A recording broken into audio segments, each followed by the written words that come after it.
ರಾಜ್ಯ ಸಚಿವ ಸಂಪುಟ ವಿಸ್ತರಣೆ ಮತ್ತಷ್ಟು ಮುಂದೂಡಿಕೆಯಾಗುವ ಸಾಧ್ಯತೆ ಇದೆ. ದೆಹಲಿಯ ಸೋನಿಯಾ ಗಾಂಧಿ ನಿವಾಸದಲ್ಲಿ ನಡೆಸಿದಂತಹ ಮೀಟಿಂಗ್ ಅಂತ್ಯ ಆಗಿದೆ. ಸಭೆಯ ಮಧ್ಯೆಯೇ ಎಐಸಿಸಿ ಅಧ್ಯಕ್ಷ ಖರ್ಗೆ ದಿಢೀರ್ ಬೆಂಗಳೂರಿನತ್ತ ಪಯಣವನ್ನ ಬೆಳೆಸಿದ್ದಾರೆ. ರಾಜ್ಯ ಸಚಿವ ಸಂಪುಟ ವಿಸ್ತರಣೆ ಮತ್ತಷ್ಟು ದಿನ ಮುಂದೂಡಿಕೆಯ ಸಾಧ್ಯತೆ.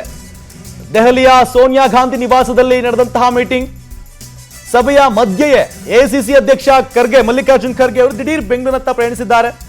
ಸೋನಿಯಾ ಗಾಂಧಿ ಸಭೆಯಲ್ಲಿ ಪಾಲ್ಗೊಂಡಿದ್ದಂತಹ ರಾಹುಲ್ ಗಾಂಧಿ, ಸಿಎಂ ಡಿಕೆಶಿ, ಮಾಜಿ ಸಿಎಂ ಸಿದ್ದರಾಮಯ್ಯ, ಬಿಕೆ ಹರಿಪ್ರಸಾದ್, ಕೆಸಿ ವೇಣುಗೋಪಾಲ್, ರಣದೀಪ್ ಸುರ್ಜೇವಾಲಾ ಭಾಗಿಯಾಗಿದ್ರು ಸಭೆಯಲ್ಲಿ. ಆದರೆ ಸಭೆ ಮಧ್ಯೆ ತುರ್ತಾಗಿ ಬೆಂಗಳೂರಿನತ್ತ ಮಲ್ಲಿಕಾರ್ಜುನ್ ಖರ್ಗೆ ಪಯಣಿಸಿದ್ದಾರೆ. ಖರ್ಗೆ ಅಲಭ್ಯತೆ ಹಿನ್ನೆಲೆಯಲ್ಲಿ ಸಂಪುಟ ವಿಸ್ತರಣೆಯ ಚರ್ಚೆ ಅಪೂರ್ಣ ಆಗಿದೆ. ಹೀಗಾಗಿ ಇನ್ನಷ್ಟು ದಿನ ಸಚಿವ ಸಂಪುಟ ವಿಸ್ತರಣೆ ಆಗುವಂತಹ ಸಾಧ್ಯತೆ ಇದೆ, ವಿಳಂಬ ಆಗುವಂತಹ ಸಾಧ್ಯತೆ, ಮತ್ತಷ್ಟು ದಿನ ಮುಂದೂಡಿಕೆ ಆಗುವಂತಹ ಸಾಧ್ಯತೆ ಇದೆ. ದೆಹಲಿಯ ಸೋನಿಯಾ ಗಾಂಧಿ ನಿವಾಸದಲ್ಲಿ ನಡೆಸಿದಂತಹ ಮೀಟಿಂಗ್, ರಾಜ್ಯ ಸಚಿವ ಸಂಪುಟ ವಿಸ್ತರಣೆ ಆಗೋಯ್ತು. ರಾಹುಲ್ ಗಾಂಧಿಯ ವಿದೇಶಿ ಪ್ರವಾಸವನ್ನು ಮುಗಿಸಿ ಬಂದ ನಂತರ ತಕ್ಷಣವೇ ಚುರುಕನ್ನು ಪಡೆದುಕೊಳ್ಳುತ್ತೆ ಅಂತ ಹೇಳಲಾಗ್ತಾ ಇತ್ತು.